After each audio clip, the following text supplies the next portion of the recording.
Thank you. Good morning. I'd like to call the meeting to order and acknowledge that we are in Treaty 1 territory, the home and traditional lands of the Anishinaabe, Innu, and Dakota peoples, and in the national homeland of the Red River Métis. Our drinking water comes from Shoal Lake 40 First Nation, Treaty 3 territory. My name is Ian Mann, and I'm joined on the panel today by Ms. Diane Knight and Mr. Richard Whitbread. Our secretary today is Mrs. Crystal Harlan, and our assessor is Ms. Sharon Pang. To the Zoom participants of the hearing, please note that you are placed in the waiting room until your property is called upon. When it is your turn, you will be admitted into the meeting. Kindly follow along on the City of Winnipeg's Board of Revision YouTube channel for the hearing process. Once the host admits you into the hearing, please close or mute your YouTube player. You will then be permitted to speak with respect to your property. Once your hearing is concluded, you may leave the meeting. We will be hearing applications for revision of the assessment goal in accordance with the Municipal Assessment Act. The matters for which revision is requested have been described in each application, and we will limit discussion to those matters. The statements that are made at this hearing are sworn testimony, and anyone speaking to the matters must be sworn in. Be advised that comparisons of assessments of properties are not considered evidence of market value by the Board of Revision. The Board of Revision is appointed annually by Council and is independent of it and the City Administration. It makes its decision on the basis of the evidence provided at this hearing and issues a written order that will be mailed to all parties as soon as possible. Please note that the board's decisions with respect to an application may be appealed to the Manitoba Municipal Board if the matter pertains to assessed value or classification, or to the Court of King's Bench if the matter pertains to the application of exemptions from taxation. Should you wish to appeal, information on how to do so will be included with the board's order. With respect to the hearing process, I will confirm the points of appeal with your property to be addressed with each applicant following the swearing in. We will then have the assessor's testimony followed by questions that the applicant may have, and then the applicant's testimony followed by questions. Each side will have an opportunity to summarize if they wish. Once all of the evidence about an application has been brought forward, the applicant may leave. The process will repeat for each item on the docket today. The session will close after all of the applications have been heard, and the board will deliberate in private and make its decision. You will receive the board's decision by registered mail as soon as possible. As information, all public hearings are live streamed, recorded, and will be part of the public record. We will be hearing items 1 and 2 on our docket today. Mrs. Harlan, will you please affirm the assessors and we'll have this testimony? Yes, Mr. Chair. Madam Assessor, would you please state your full name?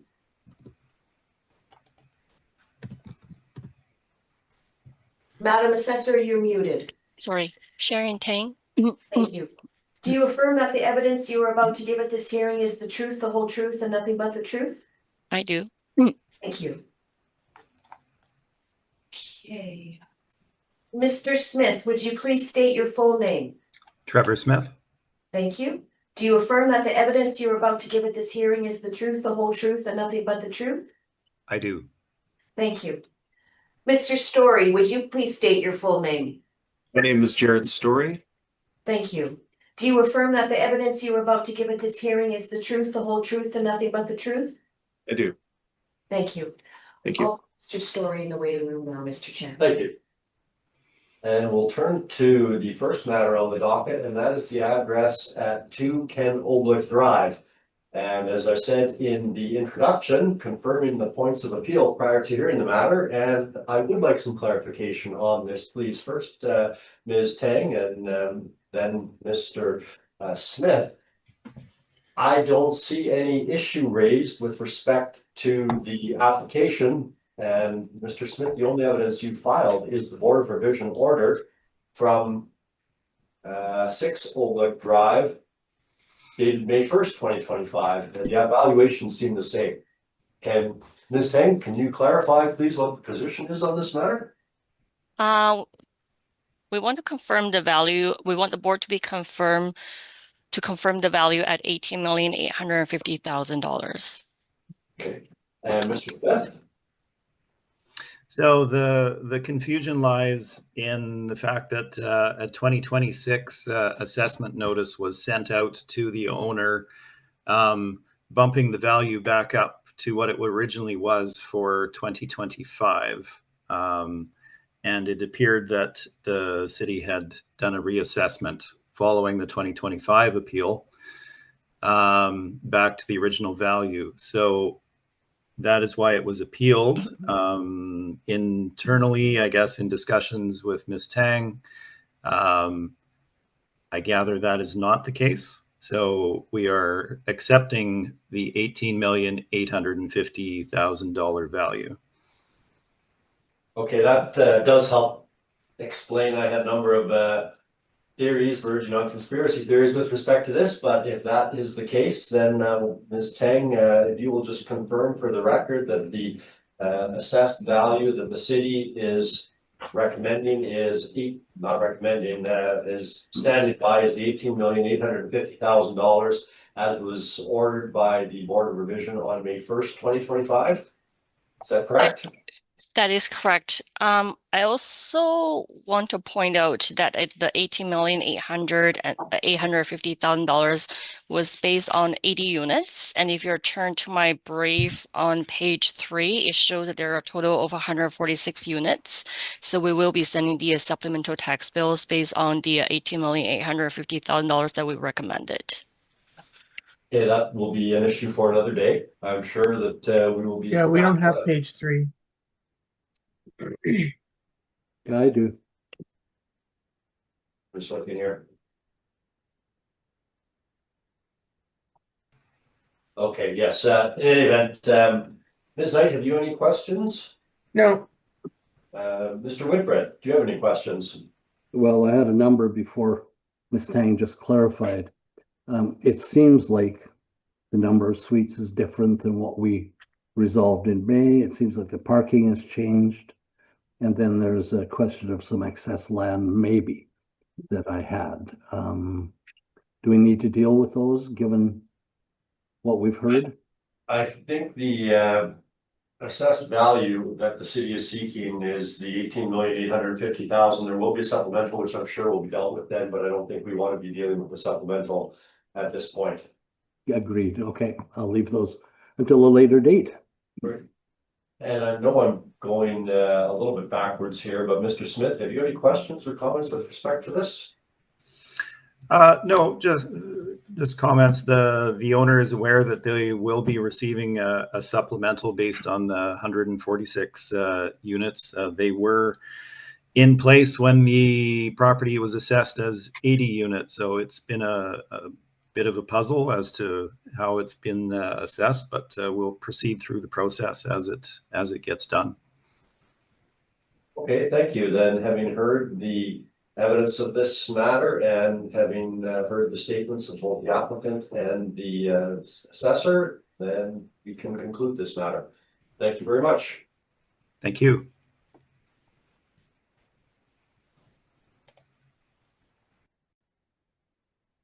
Okay, I'll let our next applicant in, Thank you. Mr. Chair.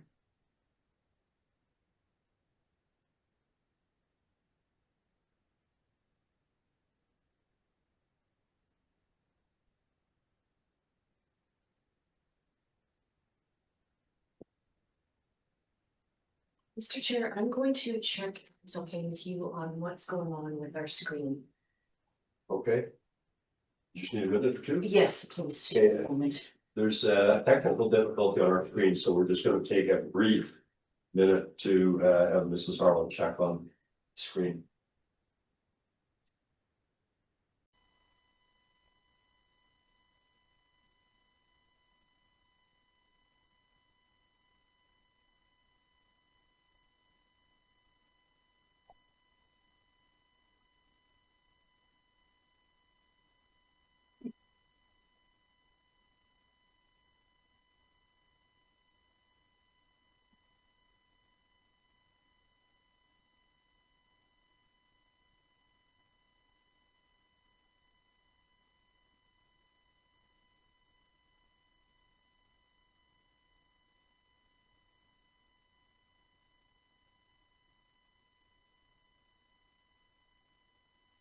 Sorry.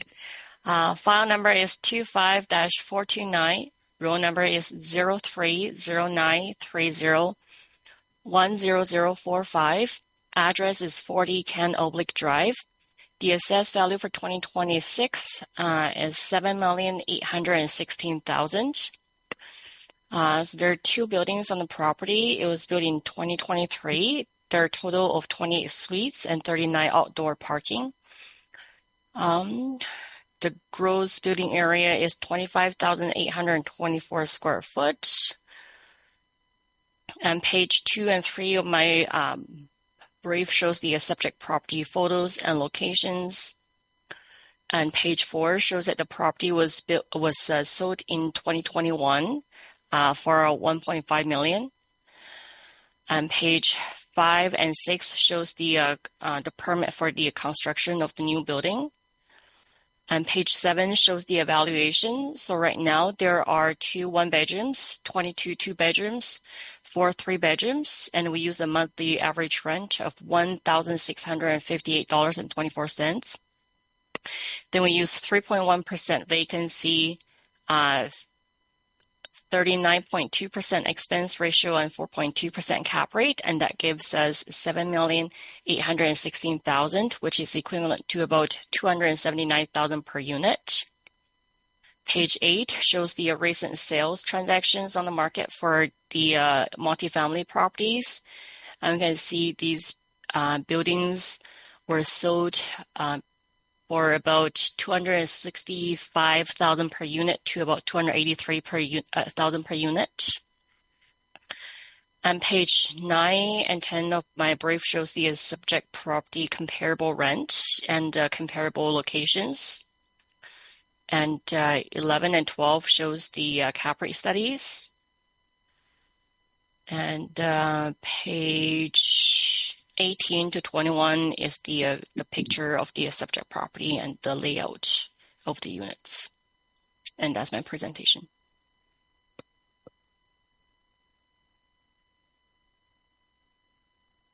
I have a few, Mr. Chair. Thank you.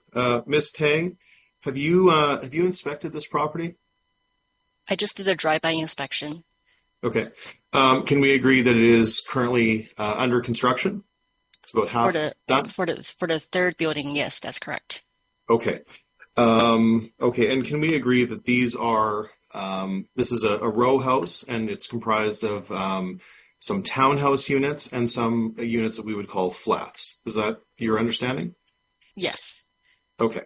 And can we agree that in terms of what we would typically see in the past for townhouses, these would be considered smaller units than our traditional townhouses?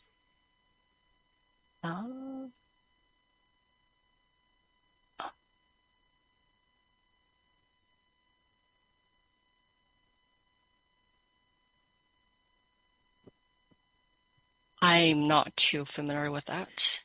Okay, but we can agree that these run, the suite sizes run from, let's say, just under 750 feet to about 1,000 square feet. Is that your understanding? I don't have the information available. For our record, we have an average of about 922 square foot per unit.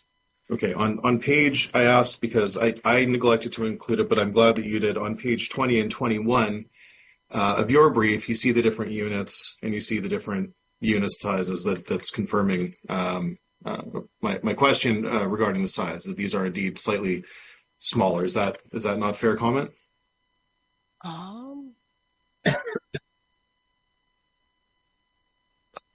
I mean, I'm not too familiar about the sizes of the townhouses, but my understanding is a typical one bedroom is about 750 square foot.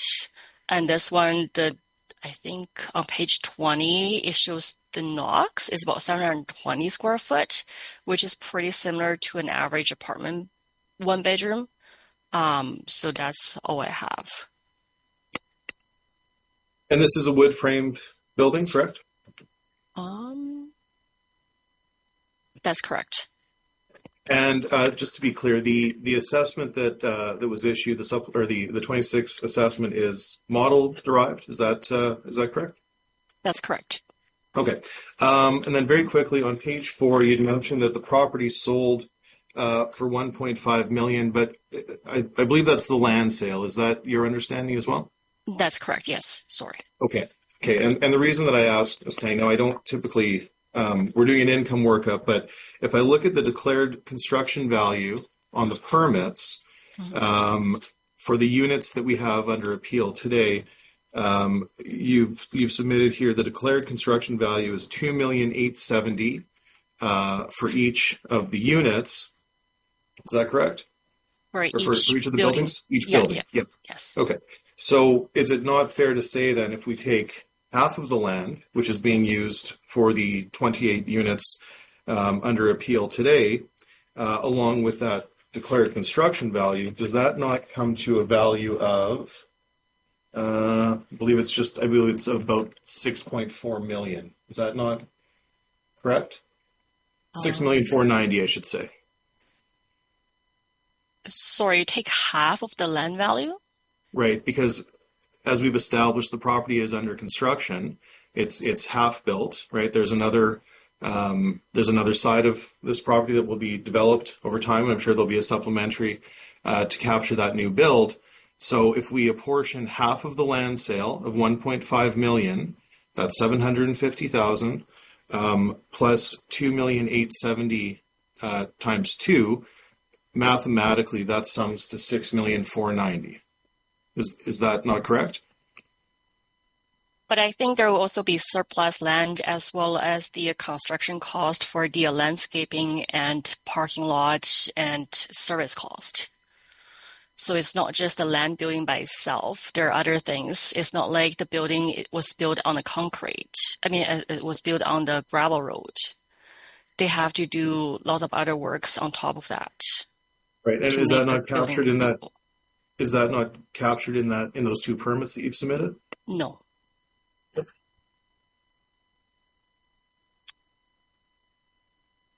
Okay, fair enough. Yeah. Okay, I will move on, sir. Thank you. Okay. Ultimately, I'll get right to the issue that we have here. The capitalization rate of only 4.2%, Ms. Tang, that is modeled, correct? That's correct. Okay, and when I look at the broker's reports that were submitted here, can we agree that typically the range for low-rise buildings runs from 4.75 at a minimum to 5.75?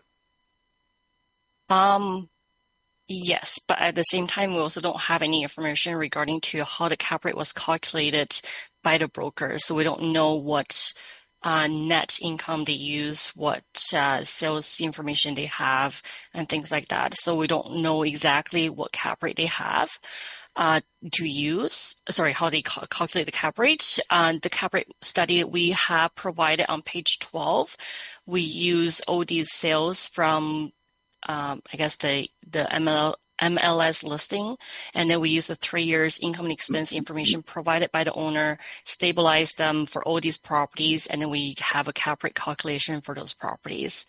And if you're looking at page 12, the cap rate for low rise for the 8 units, for the 8 units or 11 units is about 3.46 or 4.8% for the cap rate, which is pretty much aligned with what we have in the model. Okay, so I'm not quite at page 12 yet, but on page 11, when I see the city of Winnipeg's 20th and 80th percentile, can we agree that the city has supported 4.75 to 5.45 as the 20th and 80th percentile in the model? Is that correct? That's correct. Okay, so then my question becomes, what is it about this property that would indicate that it should be 55 basis points below the 20th percentile? I think that'll be based on the actual location of the property itself, as well as the year built.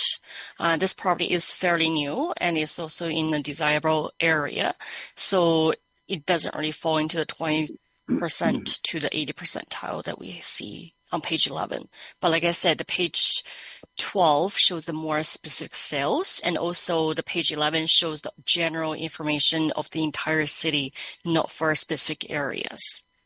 Okay, so in your model that developed those 20th and 80th percentile, are you suggesting that there were no properties in desirable locations that were inputted into that model to output those figures?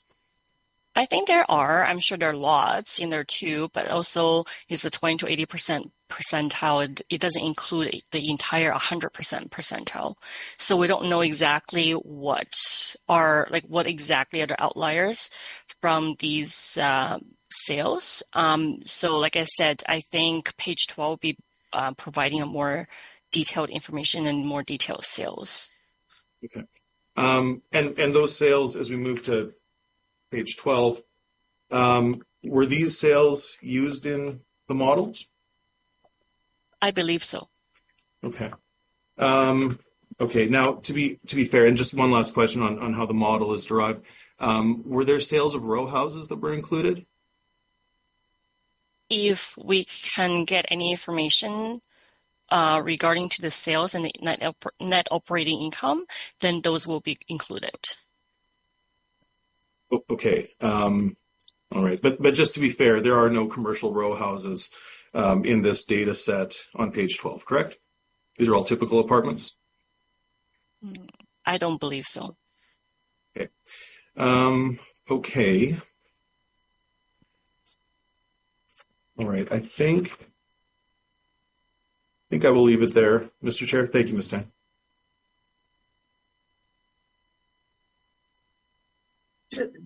Just one. When you look at this picture on page 18, they each have their own entrance, or they go into the building to get to the entrance?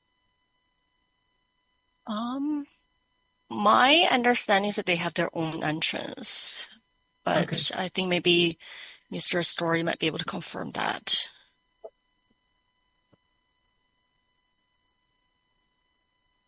Mr. Story, do you have an answer? They have private entrances as typical townhouses and flats. Yes, they do. Okay, thank you. Yeah. That's really my only question. Just a couple of things. So if I can clarify, excuse me, on page 2 of the photos you've provided, Ms. Tang. Am I to understand we have 2 buildings, and then there's another rectangular sort of space across the laneway, and that will be a 3rd building? That is correct. And do you have any idea what's going to go into the 4th area below that, to the left of that? I don't think there's going to be anything else. It might just be the garbage bins going there. When I went for the drive-by inspection, there are only the 3rd building being built, and then the other parts they just have the construction vehicles there. So I'm not too sure exactly what goes in there, but at this time we don't have any other permits indicating there'll be another building going on there. And it doesn't appear that there's any parking garages in this complex, is there? I think it's only the outdoor parkings. Okay. Are you able to talk about, and I'm coming to your cap rate now, the relationship between a cap rate and interest rates at the prevailing time, at the point of reference? Are you able to talk about that and how that might affect a cap rate on a property such as this?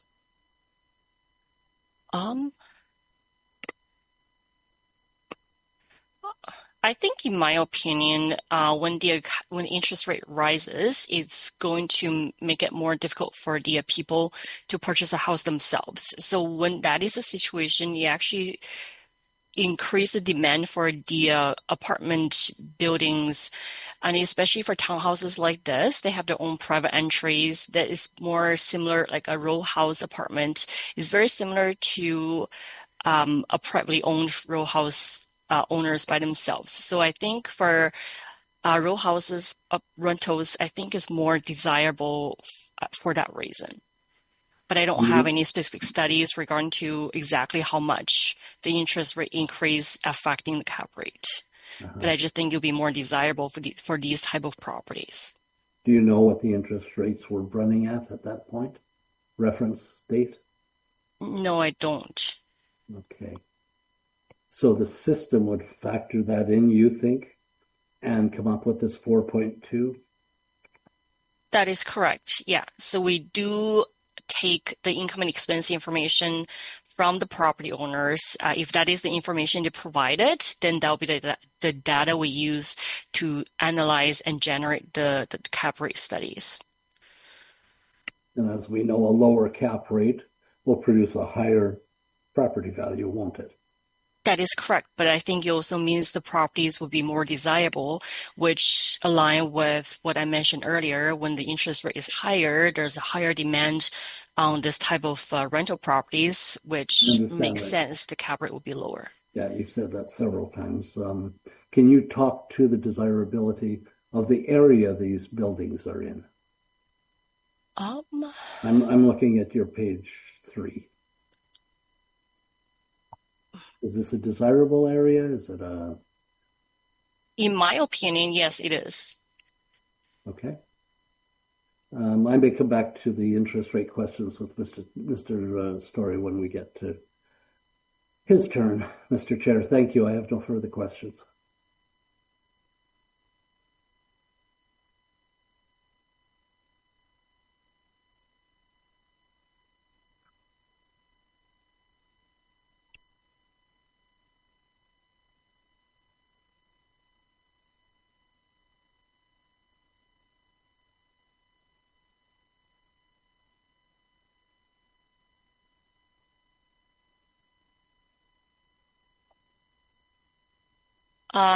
Yes.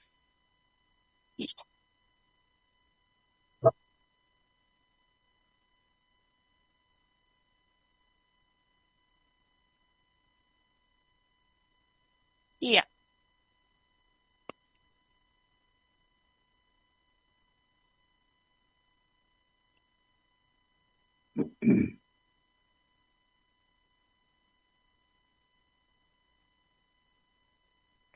Unfortunately, no. So for page 12 of the cap rate studies, like I mentioned earlier, we use 3 years, 3 years of income and expense information prior to the date of sale.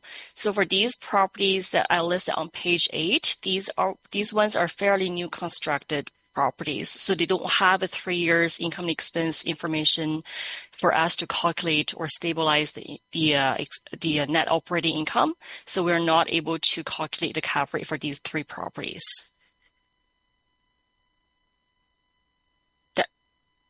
That is correct, yes.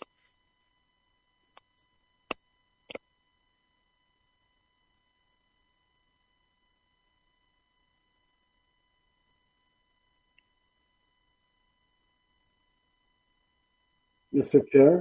Chair, may I just ask one more question? I'm looking at your page 12, and I'm seeing your properties. I don't think there's anything. Oh, yes, you have one 2015, but you've got a wide range of years built in those properties, and the dollars per suite, with the exception of 2330 McPhillips, don't come anywhere near the value of the properties we're looking at here. Will that have an impact on a cap rate when you look at a study like this in relation to a 2023 new build? I think what I'm saying to you, Ms. Tang, I'm really not looking favorably on your comparables for cap rate.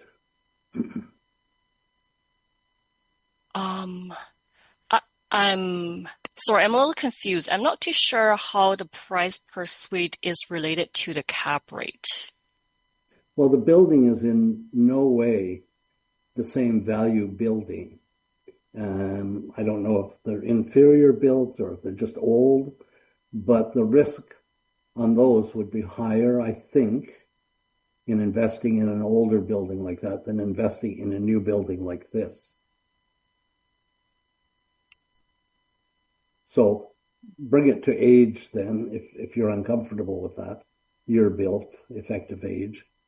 And can you comment whether that would have an impact? I think it all depends on the area of the property is located, and I guess the condition of the property as well. I'm not too sure the condition of these sales.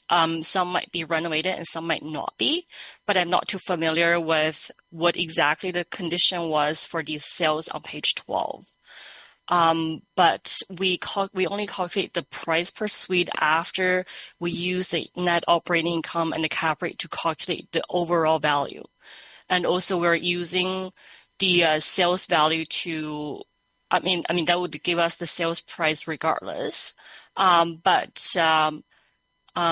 though this price per suite is a lot lower compared to what we have for the subject property, but I think these properties are also a lot older, and the location of the properties are not as desirable as the subject property.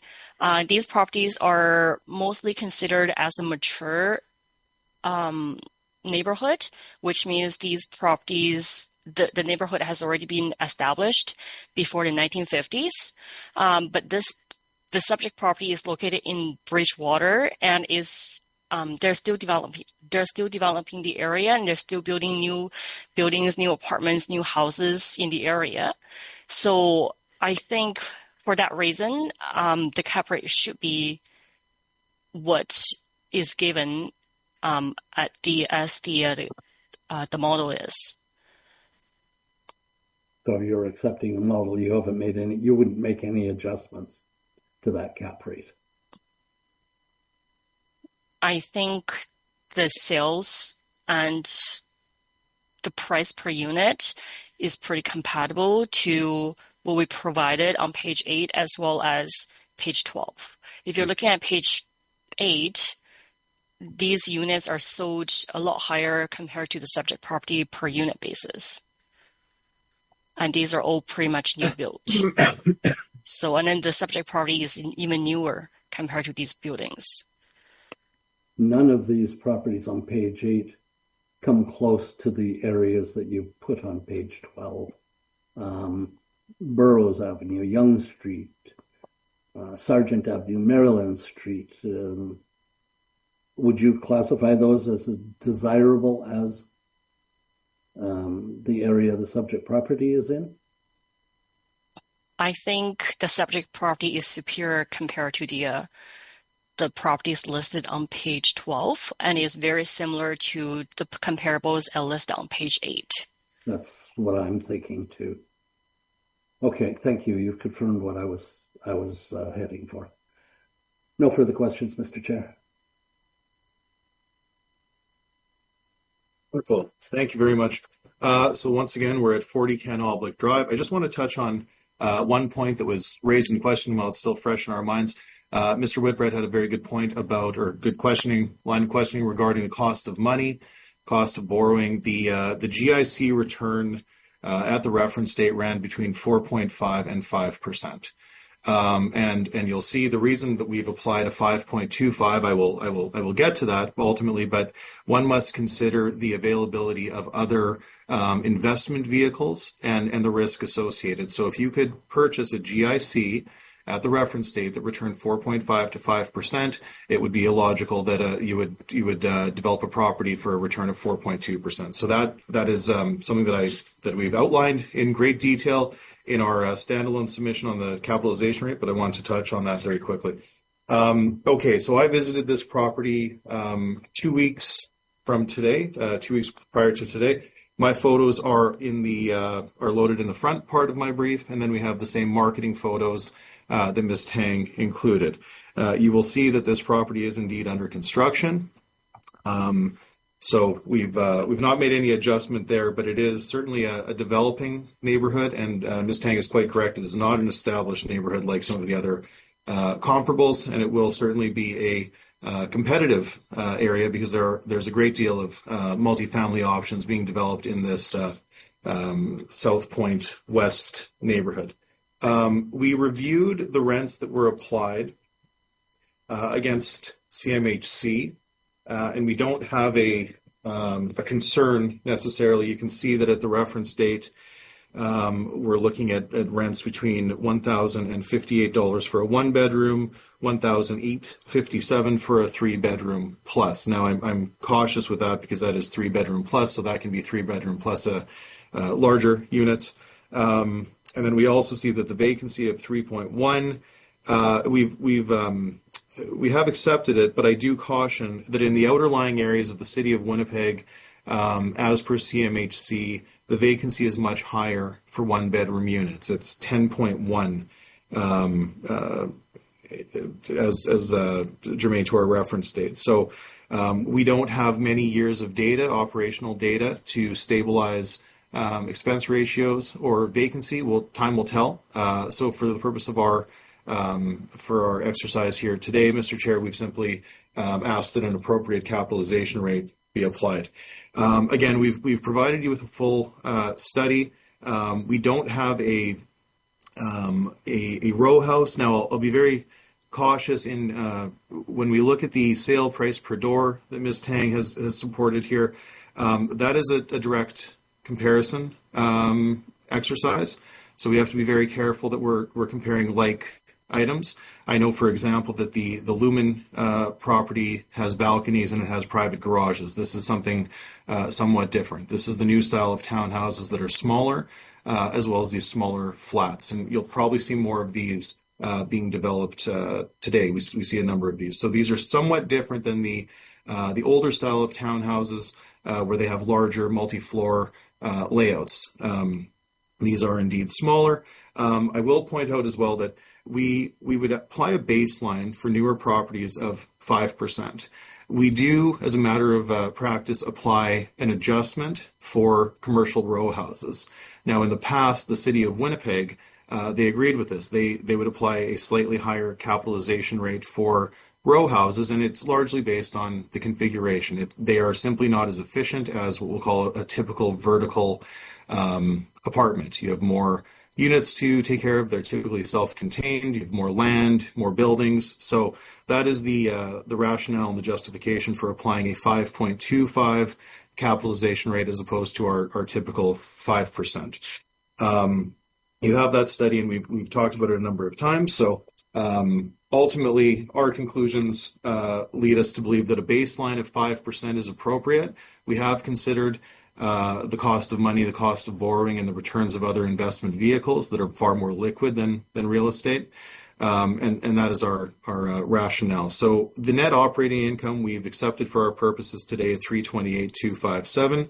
However, we have capitalized that NOI at 5.25%, leading us to an indicated market value of 6,252,519, which then becomes 6,253,000. So that is our request today, Mr. Chair. The balance of my brief includes the property details. You can see that it is indeed a wood-framed row house with townhouse and flat units in it. And ultimately, this is a question of the cap rate. We believe that the 4.2 is extremely aggressive based on what we know about our market and the cost of money. So we do respectfully submit that the cap rate for this property ought to be 5.25, and that leads us to an indicated value of 6,253,000. With that, I am happy to take your questions.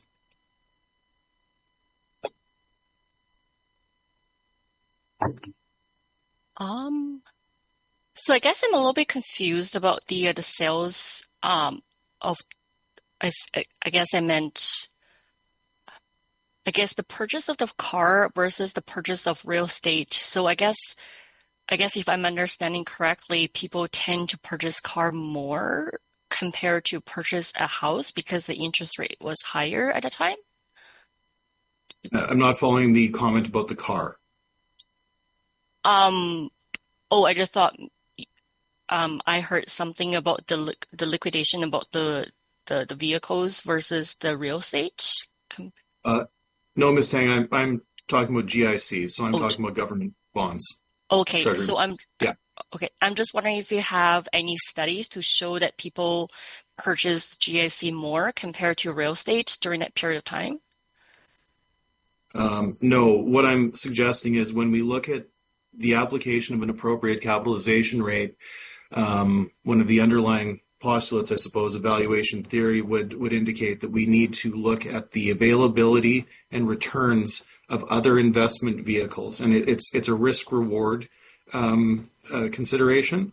So effectively, if you could take X amount of dollars and invest in a GIC with the knowledge that it will return 4.5 to 5%, then it would be illogical that you would go through the all of the pains of developing real estate to only return 4.2%. So that's when we see these cap rates that are coming out that are below 4.5. That gives us some immediate. That's a huge red flag. Anything under 5% is that may be. Sometimes we'll see a 4.7 or a 4.8 that comes out from the city, and we think that's aggressive as well. But a 4.2 does not appear to be tethered to the economic reality when it comes to the availability of other investment vehicles. So I don't have a study showing the chain of transactions on GICs at that time, but we do know what the Bank of Canada rate was, and we do know what the returns on a GIC was. So that's why I've made that comment. But do you have any data to show how many new apartments were built and how many apartment transactions, sales transactions happened during a time period? Well, we have an entire cap rate study where we've looked at a number of sales. And I'm sorry, what was the first part of your question? If we've looked at how many new apartments were built? Yes, we do track new apartment development. And actually, you'd mentioned that as interest rates rise, then there's an increased demand or desirability for apartments. But I certainly think that if you look around the city, developers are meeting that demand. And in fact, we may find ourselves as we move forward, possibly in the next cycle, you may see a softening of rents and you may see an increase in vacancy and you may see more incentives because we are building a great deal of new apartments. So I don't think we're undersupplied at this stage. So as we move forward, but I guess that would be post-reference. But yes, we do track all new development. We do a great deal of research on the multifamily universe here in Winnipeg.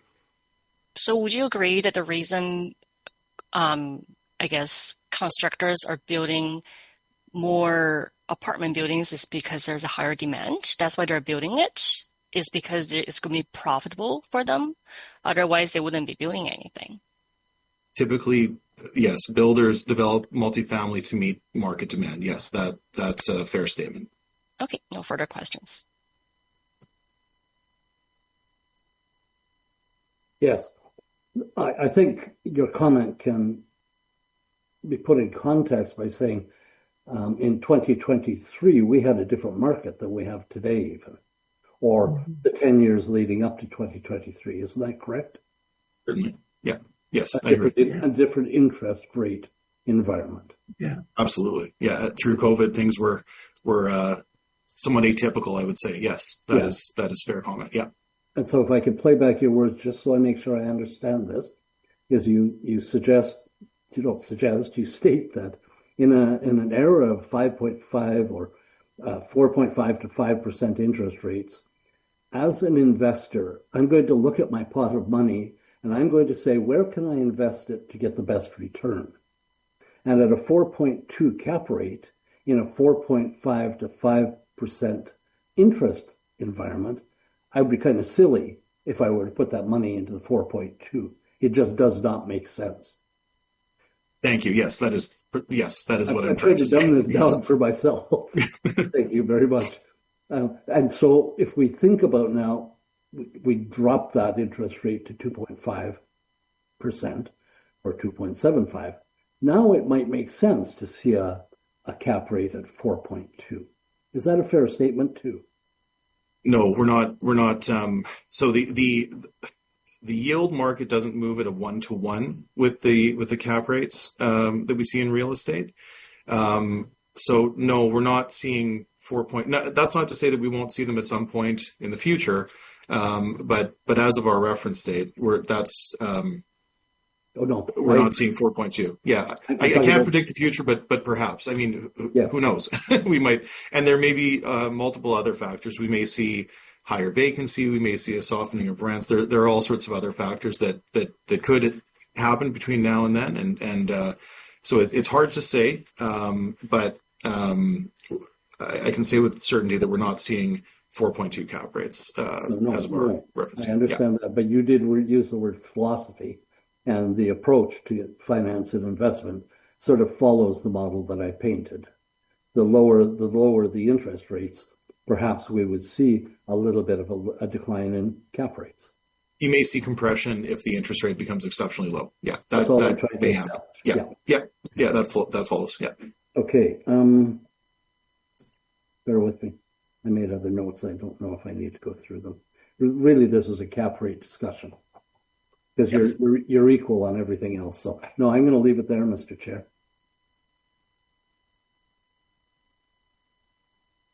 No, I do not.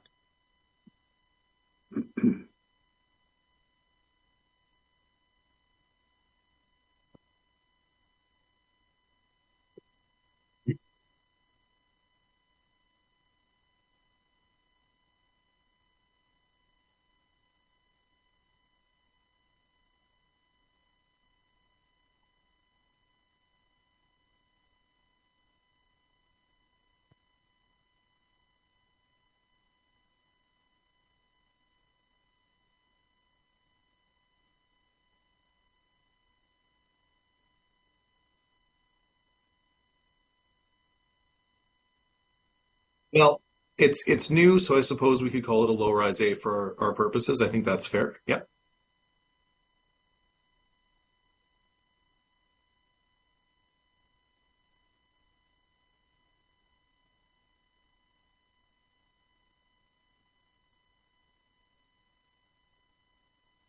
That's correct. Yeah. Yes.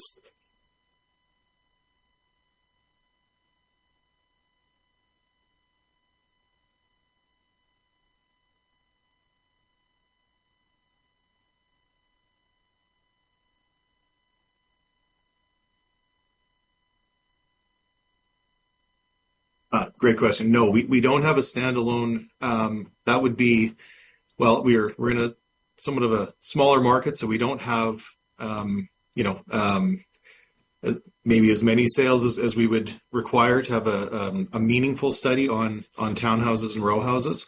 But it has been our position that wood framed townhouse or commercial row house buildings require a higher degree of maintenance over time. They also typically command a higher rent, and we've applied that here.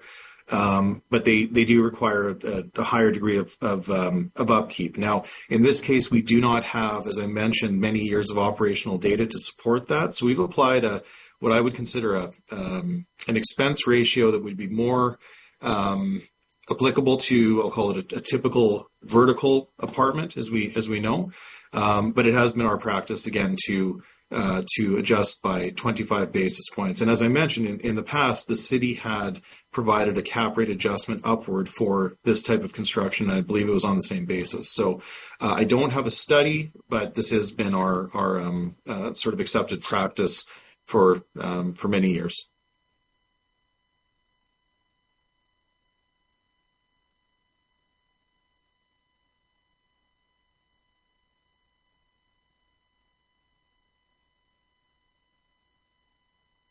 Correct. So that's correct. We have to look to the market for appropriate benchmarks, and then and that's correct. We have to use our best judgment, and we have to determine. Of course, well, this isn't a supplementary, but in some cases we have to look to almost a theoretical retrospective view of a property. So it is a bit difficult, but in this case we've narrowed the issue to the cap rate, and it is a bit of a challenge. But knowing what we know.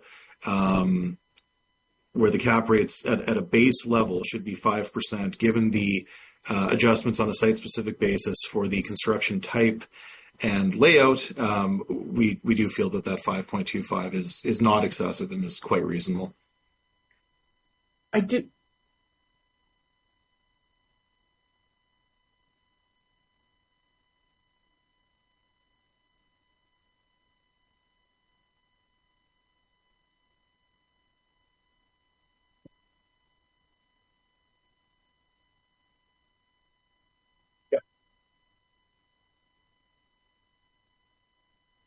Yeah, so this would be considered fairly basic. So we have balconies, to be certain, and we have balconies, we have in-suite laundry, and we have private entrances. But we don't, like some of the newer properties that surround, we don't have event space, gyms, pools, that sort of thing that you might see in other newer builds. So I suppose the trade-off for having the individual or the private entrance is that, yeah, these, I would consider these basic amenities, but that is typical of row housing. You lose some of those building amenities, but you have, I would say, a higher degree of privacy, and that is reflected in the rent.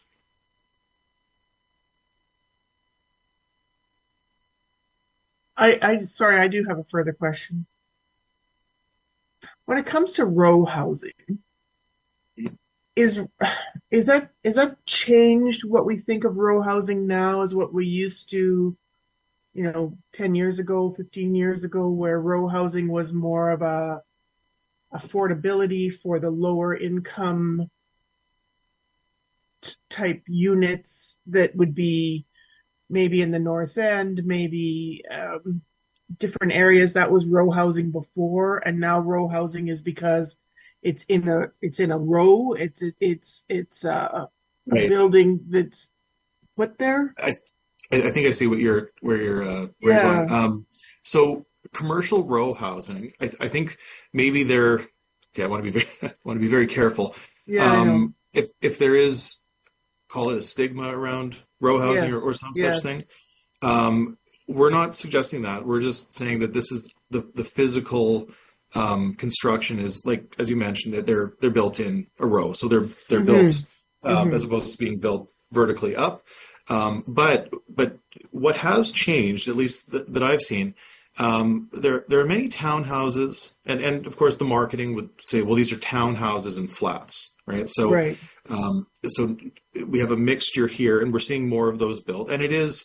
I think you're quite right. It creates, it's almost like split level housing where it creates more zones, and it's more. I know during the 70s they built more split level housing because it was more affordable for more people, to be certain. But in terms of townhouses proper, as we've known them, like you mentioned, in the last 10 or 15 years, we would Right. typically see a basement, we'd see 2 floors and sort of shotgun units, like tall vertical shotgun type units. These are not that. These are row houses in that they are built in a row. So they are, and I asked Ms. Tang about this, but these are smaller. That would be the market difference in the last, call it 10 or 15 years for commercial row houses. So on your page 11, when you show that picture, the people that go up the stairs, is that a unit upstairs and a unit downstairs, 2 separate Yes. units? Precisely. Okay, so when I'm thinking of row houses, I'm thinking that whole unit where the stairs are is one That's right. unit, 2 That's floors right. That would be in one the unit. older. Yeah, exactly. And this is the newer style of commercial row house. Okay. We've seen a number of these come up in recent years. Yeah. Okay. All right, now I get it. Thank you.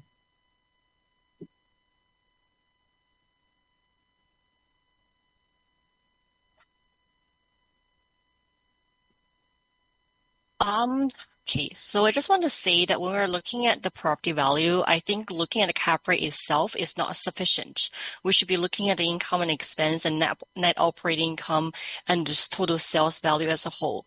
So even if you're looking at my page 12 of my brief that shows all the cap rate studies, if we're adjusting the net operating income, it's definitely going to change the cap rate. So if we were going to have the higher cap rate, then that means the income and the expense that we have in our data is going to be changing as well. But the overall value is still going to be staying the same. So I think that if we're just talking about the cap rate itself, it's not sufficient to decide what the final value should be. I think we should be looking at the overall picture and the newer build, the sales transactions on the marketplace.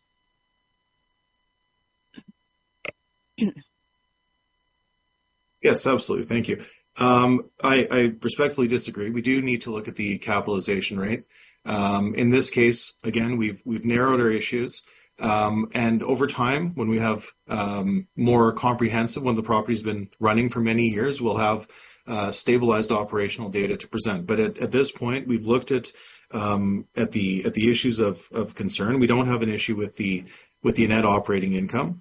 It does appear to be supported by CMHC. I have some concerns about the expense ratio as we go forward, but we'll certainly be able to deal with that as we have better data. But ultimately, Mr. Chair, the 4.2 cap rate that's been applied here is far too low. And again, we would suggest that 5.25% cap rate adjusted up from our baseline of 5% makes sense for commercial row houses. And if, you know, and I wouldn't look at the permit value necessarily, but when we look at what was submitted by the city, our value is certainly more aligned to that piece of evidence. So respectfully, we do believe that 5.25 cap rate is appropriate here, and would respectfully request that the board adjust on that basis. Thank you.